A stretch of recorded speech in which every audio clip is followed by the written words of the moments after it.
अस्सलाम वालेकुम। आज मैं आपके साथ शेयर करूंगी कीमा आलू मटर बनाने की रेसिपी, जो कि बहुत आसान है और बहुत टेस्टी भी बनती है। तो आइए चल के देखते हैं कि कीमा आलू मटर के लिए हमें क्या क्या चाहिए। सबसे पहले कढ़ाई में 1 प्याली ऑयल को गर्म कर लिया है। कीमा लिया है बीफ का आधा किलो बगैर हड्डी का चिकनाई वाला। इसमें शामिल कर देंगे कीमा। कलर चेंज होने तक फ्राई कर लेंगे। कीमे का कलर चेंज हो गया है। अब इसमें शामिल करेंगे एक दरमियाने साइज़ की प्याज बारीक कटी हुई। साथ ही शामिल करेंगे अदरक लहसुन का पेस्ट 2 टेबल स्पून, ज़ीरा 1 टेबल स्पून,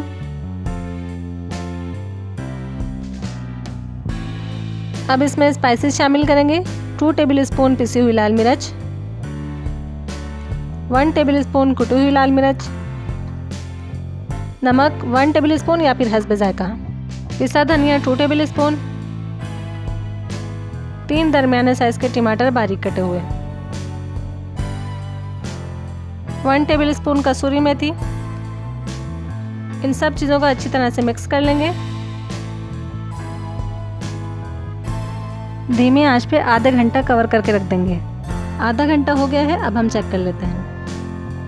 कीमा तकरीबन गल गया है। अब हम टमाटर को इस तरह से मैश कर लेंगे और साथ साथ भून भी लेंगे। ऑयल सेपरेट हो गया है। अब शामिल करेंगे 2 दरमियाने साइज़ के आलू छोटे क्यूब्स में कटे हुए और 1 प्याली या 1 पाव मटर के दाने।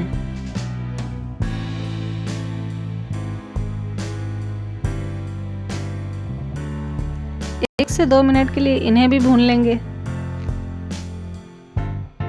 ये भुन चुका है। अब इसमें शामिल करेंगे तकरीबन 1 गिलास पानी या जितना भी आपको पसंद हो। मिक्स कर देंगे और फिर से कवर करके रख देंगे 15 से 20 मिनट या आलू गल जाने तक धीमी आंच पे। तकरीबन 20 मिनट हो गए हैं और आलू और मटर दोनों गल चुके हैं। अब इसमें शामिल करेंगे 1 टेबल स्पून पिसा हुआ गरम मसाला, 5 से 6 हरी मिर्चें भी शामिल करेंगे और बस 1 मिनट पका के इसे डिश आउट कर लेंगे। जी, तो बिल्कुल तैयार है हमारा ये कीमा आलू मटर और बहुत टेस्टी बना है और आपने देखा कि कितना आसान है।